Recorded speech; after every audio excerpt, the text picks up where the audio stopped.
What's up, good people? We're going to be talking about today on Higher Heights. We're going to be talking about the God complex. We're going to be talking about the God complex. But before we get into this video, I need y'all to understand it takes a while to make these videos, and I put a lot of effort into them. So if you would be so kind as to, before we get into it, press the like button. Also, don't be afraid to share if you're getting something out of this. And if you're on my YouTube channel, I need you to go ahead and subscribe and punch that notification bell. Don't forget, as always, I have plenty of content and I'm not afraid to use it. So with no further ado, let's get into the topic, the God complex. When you look in the mirror, you see your reflection. Now, when someone else sees that same reflection of you, they see a representation of you. Now, even though this reflection represents you, it looks like you, it even moves like you, that reflection cannot do your job. Your reflection does not have to clock in at your job. Your reflection does not have to pay your light bill. It doesn't even have to put food on the table for your kids. You see, your reflection's burden is light, and its only job is to be a representation of you, not to fulfill your duties or do your job. Sort of like when you meet somebody online and their profile picture is a representation of that person, but you realistically can't interact or communicate with them on a profile pic. That profile pic is just to set a reasonable expectation and is a representation of what you are to expect if and when you actually meet said person. And this is our role on this earth for God. You see, we are a reflection and representation of God. But make no mistake, we are not God, and we cannot fulfill his duties or do his job. So we're going to talk about what happens when we do step out of the realm of reflection and representation and try to do God's job. See, I believe every time one of us seems to do this, we develop what is called the God complex. And we begin to take on a burden that is not meant for man to take on. God's shoes cannot be filled. You see, the enemy, the devil, Satan, the liar and murderer he is from the beginning, has since the beginning of time been trying to manipulate us into fulfilling that role or into stepping into that God complex, taunting us with the idea of having the knowledge of both good and evil, and through our knowledge deciding for ourselves what is good and bad for us.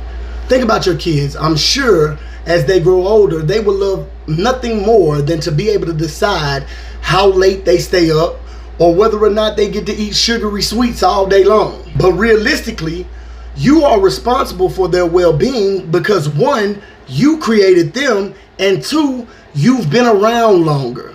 And where your kids lack understanding in the grand scope of things, you are there to protect them from themselves. And that's how God is with us. As we get older and filled with more knowledge, we tend to want to decide what is good and bad for ourselves based on said knowledge. But in the grand scheme of things, even if you live to be 100 years old, your knowledge in comparison with a infinite and living God wouldn't even show up as a dot on the radar or a map of life in comparisons to God knowledge. Now, that's not to say that God doesn't love us or trust us to make decisions, but he gives us more responsibility based on our level of spiritual growth and maturity. That's similar to how we are with our natural children. Of course, we don't see a lot of 3-year-olds out here driving because even though they can mimic us and watch us do it, it's not good for them and it's dangerous, and we protect them from themselves when it comes to wanting to drive. But when they come of age and are actually mature enough to handle that responsibility, we actually welcome them into that realm in that season. But even as God trusts us and grants us a new level of responsibility, there's still a reasonable expectation that he has for us to trust in him to do the heavy lifting. Now, don't get me wrong, it's easy to shift into this God complex. Sometimes we do it unknowingly because it's instinctual by nature, and we begin to try to mold and shape our lives. And this is usually when the enemy wreaks the most havoc in our life. Because like God, Satan has been around a very long time. And he knows that even if a man plans very carefully down to the last detail, we always seem to miss something or leave some type of loophole. And with that loophole, the enemy is able to creep in every time. Because man is never able to cover all the bases that God is able to cover in our lives. Trust me, we always miss something or leave an opening for Satan when we don't rely on God to do his job and we're trying to be God. You see, I said that to say this: man cannot heal, only God can. Man can't perform miracles, but God can. And hey, come here. Man cannot save another man, only God can. And the best example of this in the Bible is our brother Paul. Paul was one of the most highly educated and respected men of his time. He could speak several different languages fluently, and he was well respected amongst high-ranking people in his time. Paul murdered Christians, and in his heart, he believed this to be the right thing to do. There was no man in his flesh, in this fleshly capacity, that can convince Paul to turn around, to repent, that what he was doing was wrong. He had to have a direct encounter with God on the road to Damascus in order to see the light, literally. And that's the way it is with all men. We have a tendency to believe that it's our job to save somebody. There is nobody on this earth who could have laid hands on Paul, who could have spoke a word to Paul, or done anything in Paul's life but God.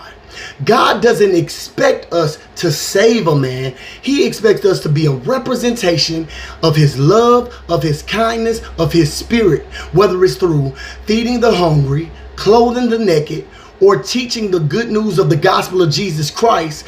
We are simply here to be a reflection, to reflect God in nature, to plant seeds and let God do the watering and the growth of that person. You see, God doesn't ask us to save men or to intervene in the lives and the business of other people outside the realm of representing him. When we step outside the realm and burden ourselves with God's responsibility, we run the risk of hindering God's progress and becoming more of a stumbling block than a helping hand to God. And we put weight on our own backs that God never intended.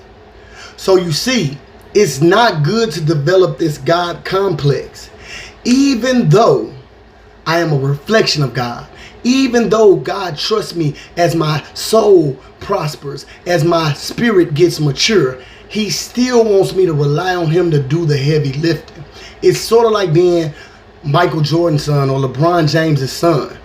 If you could ever let LeBron James mature you as being the father, then you could step into and fulfill the role that you need. But if you succumb to the pressure of being Michael Jordan's son or being LeBron James's son, you will crumble, because you could never fill the shoes of LeBron James. You can't be LeBron James. You cannot be your father, Michael Jordan. But you can listen to their guidance. You can watch their habits, trust them to mold you and guide you and shape you into becoming the more perfect version of yourself. See, we have to be careful of this God complex, because many of our leaders in the houses of God suffer from this, and they are carrying weights and burdens that are almost crumbling in pressure and force. We must pray for our leaders. We must pray for each other, and we must always remember to trust and lean on God and not our own understanding. And that's biblical. Y'all be blessed.